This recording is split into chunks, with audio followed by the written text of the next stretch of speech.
Mumbai kidnapper సినీ ఫక్కీలో హతమయ్యాడు. 17 మంది పిల్లల్ని kidnap చేసి హైడ్రామాకు తెరలేపాడు.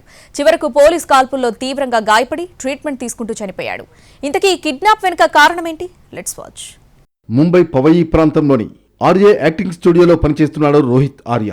తాను తీయబోయే సినిమా, డైలీ సీరియల్స్, వెబ్ సిరీస్లో బాల నటీనటులు కావాలంటూ ఓ యాడ్ ఇచ్చాడు.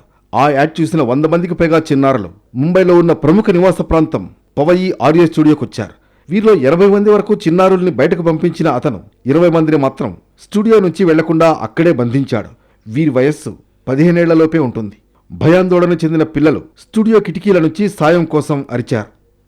గురువారం మధ్యాహ్నం 1:45 ప్రాంతంలో పిల్లలు కిడ్నాప్కు గురైనట్లు పవయి ప్రాంత పోలీసులకు సమాచారం అందింది.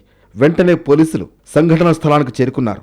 పిల్లల్ని రక్షించేందుకు పోలీసులు కిడ్నాపర్ రోహిత్ ఆర్యతో చర్చలు జరిపేందుకు ప్రయత్నించారు. కానీ వారి ప్రయత్నాలు విఫలమయ్యాయి. పిల్లల్ని విడుదల చేసేందుకు అతడు ఒప్పుకోలేదు. అంతేకాదు, పిల్లల ప్రాణాలు తీస్తానంటూ బెదిరింపులకు దిగాడు. దీంతో బాత్రూం ద్వారా పోలీసులు రెస్క్యూ ఆపరేషన్ చేపట్టారు. ఆ సమయంలో నిందితుడు పోలీసులపై కాల్పులకు దిగాడు. ఈ కాల్పులకు ముందు పిల్లలు కిడ్నాప్కు గురైన పవయి స్టూడియోలో హైట్ డ్రామా జరిగింది. పిల్లల్ని బంధించిన కిడ్నాపర్ ఓ వీడియోను విడుదల చేశాడు. నావి మామూలు డిమాండ్లే. నేను కొంతమందిని ప్రశ్నించాలని అనుకుంటున్నాను. వాళ్ల నుంచి జవాబు కావాలి. ముందుగా సూసైడ్ చేసుకోవాలనుకున్నాను, కానీ ప్లాన్ మార్చి పిల్లల్ని కిడ్నాప్ చేశానని వీడియోలో చెప్పాడు. ఈ వీడియో చూసిన తర్వాత పిల్లల్ని రక్షించాలని పోలీసులు ఏదైనా ప్రయోగం చేస్తే ఈ ప్రదేశాన్ని తగలబెడతానని బెదిరించాడు. డబ్బును ఆశించడం లేదని, అలాగని ఉగ్రవాదిని కూడా కాదంటూ చెప్పుకొచ్చాడు.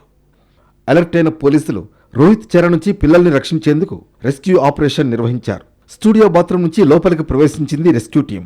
17 మంది చిన్నారులు సహా 19 మందిని సురక్షితంగా కాపాడింది. ఈ క్రమంలో కాల్పులు జరగ్గా నిందితుడు గాయపడ్డాడు.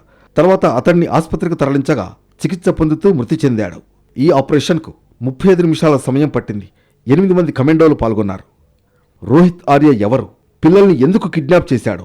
మానసిక స్థితి ఎలా ఉంది అన్న కోణంలో దర్యాప్తు మొదలుపెట్టారు పోలీసులు. అతడి మానసిక పరిస్థితి సరిగా లేదని ప్రాథమికంగా గుర్తించారు. ఘటనా స్థలం నుంచి ఎయిర్ గన్, కొన్ని రసాయనాలను స్వాధీనం చేసుకున్నారు.